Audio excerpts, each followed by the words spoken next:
السلام علیکم ورحمۃ اللہ وبرکاتہ۔ نحمدہ نصلی نسلم علی حبیبہ الکریم، اما بعد، اعوذ باللہ من الشیطان الرجیم، بسم اللہ الرحمن الرحیم۔ اقیموا الصلاۃ وآتوا الزکاۃ، آمنت باللہ۔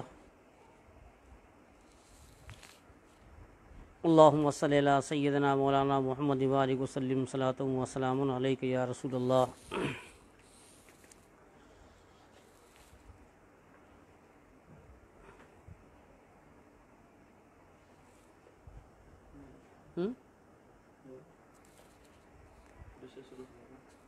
السلام علیکم ورحمۃ اللہ وبرکاتہ۔ نحمدہ نصلی ونسلم علی حبیبہ الکریم، اما بعد، اعوذ باللہ من الشیطان الرجیم، بسم اللہ الرحمن الرحیم۔ اقیموا الصلاۃ وآتوا الزکاۃ، آمنت باللہ۔ اللہم صلی علی سیدنا مولانا محمد وآلہ وسلم، صلاۃ و سلام علیک یا رسول اللہ۔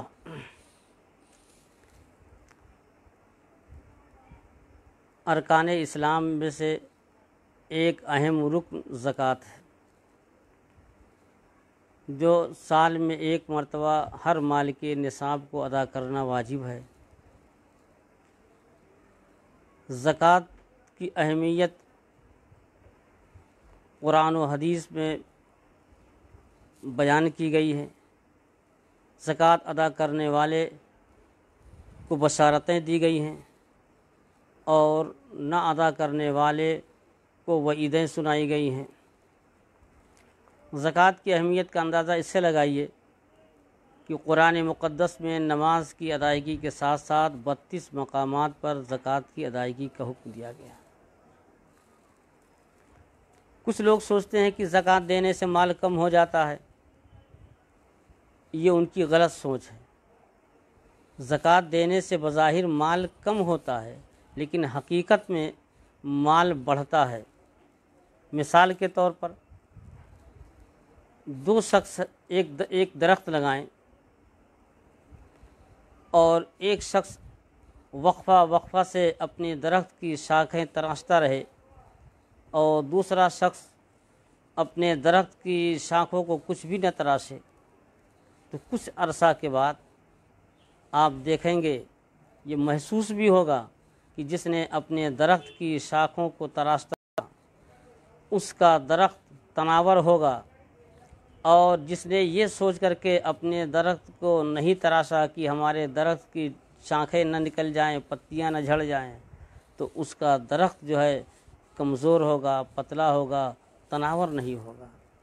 آپ دیکھیں کہ تناور درخت کبھی ہوگا جب کہ اسے تراشا جائے، تو مال میں اضافہ کب ہوگا؟ جب کہ اللہ کے راہ میں شریعت کے مقرر کردہ اصول کے مطابق زکوٰۃ ادا کی جائے۔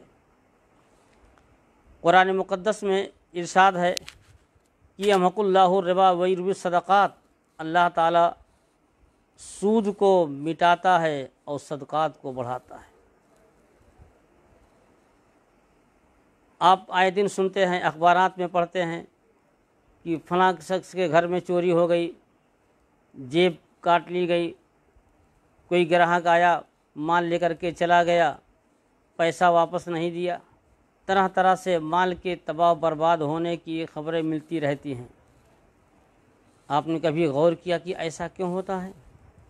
ہمارے آقا حضور سید عالم صلی اللہ علیہ وسلم ارشاد فرماتے ہیں کہ ما تلفا مال فی بر ولا بحر الا بحبس الزکوٰۃ، کہ خشکی میں یا سمندر میں جو مال تباہ ہوتا ہے وہ زکوٰۃ نہ دینے سے تباہ ہوتا ہے۔ دوسری حدیث میں ارشاد فرماتے ہیں کہ ما خالت صدقۃ او مال الزکوٰۃ مالا الا افسدت ہو، کہ زکوٰۃ کا مال جس مال میں ملا ہوتا ہے اسے فاسد کر دیتا ہے، تباہ کر دیتا ہے۔ ناظرین کرام، مثلا کسی کے پاس 1,00,000 روپے ہیں، 2,500 روپے اس میں سے واجب الادا ہیں، 2,500 روپے زکوٰۃ واجب ہے۔ تو اگر کوئی بندہ 1,00,000 روپے میں سے 2,500 روپے ادا کر دیا تو اللہ کے حکم پر اس نے عمل کیا، 97,500 اس کا مال محفوظ رہا، اس میں اللہ تعالیٰ کی طرف سے برکت نازل ہوگی،